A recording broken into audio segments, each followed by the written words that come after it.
Sapaan Gembala Senin 17 Agustus tahun 2020. Hadir atau berada. Diambil dari Matius 5 ayat 13 sampai dengan yang ke-16.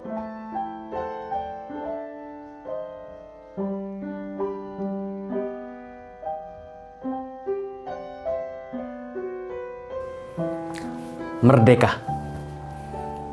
Sebuah teriakan yang bukan hanya sebuah teriakan saja, tetapi mempunyai makna yang mendalam bagi bangsa Indonesia. Kita tahu sudah 75 tahun Indonesia bebas dari penjajahan yang membuat banyak rakyat menderita karena kekejaman dari bangsa asing terhadap Indonesia.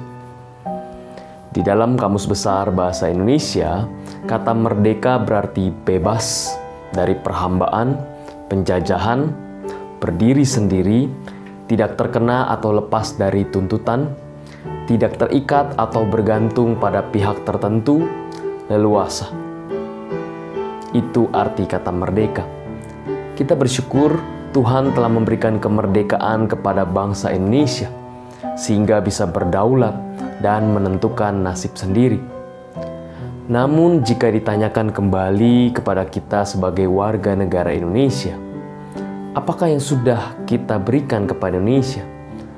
Apakah kita telah hadir atau berada dalam Indonesia saja? Seorang filsuf yang bernama Gabriel Marcel membedakan antara kehadiran dan keberadaan.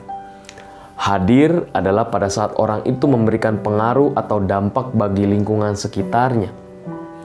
Sedangkan keberadaan itu hanya berada saja secara fisik tetapi tidak memberikan dampak. Lalu bagaimana dengan kita? Bagaimana dengan gereja? Apakah kita sebagai bagian dari gereja hanya berupa kerumunan orang yang berada saja, atau sebuah persekutuan yang hadir bagi sesama dan bangsanya? Pada saat Yesus menegaskan, "Kamulah garam dan terang dunia," sebuah kata-kata yang berarti bahwa hidup manusia itu harus memberikan rasa yang juga tepat guna. Jangan sampai keasinan ataupun jangan sampai terlalu silau. Ada begitu banyak orang-orang Indonesia yang membutuhkan bantuan, dan masih juga banyak terjadi diskriminasi terhadap masyarakat kelas bawah. Sekali lagi, apa yang bisa kita berikan kepada Indonesia? Saya jadi teringat kepada pidato John F. Kennedy.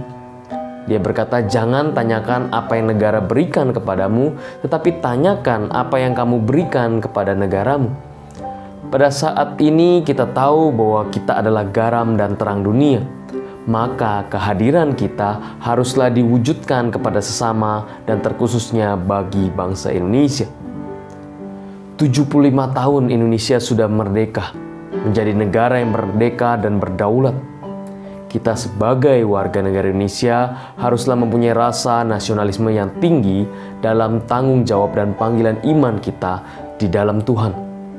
Garam dan terang dunia berarti mencegah segala kehancuran bangsa. Bagaimana kita jangan sampai korupsi, jangan sampai kita juga menyalahgunakan kekuasaan, jangan sampai kita mementingkan diri sendiri, memperkaya diri sendiri. Juga jangan sampai kita intoleran terhadap orang lain. Dan kita juga menjaga untuk hal-hal itu jangan sampai yang tadi disebutkan terjadi di Indonesia ini. Kita sebagai garam dan terang dunia dan juga warga negara Indonesia wajib mewujudkan Indonesia menjadi lebih baik lagi. Merdeka, Dirgahayu Republik Indonesia. Tuhan memberkati kita.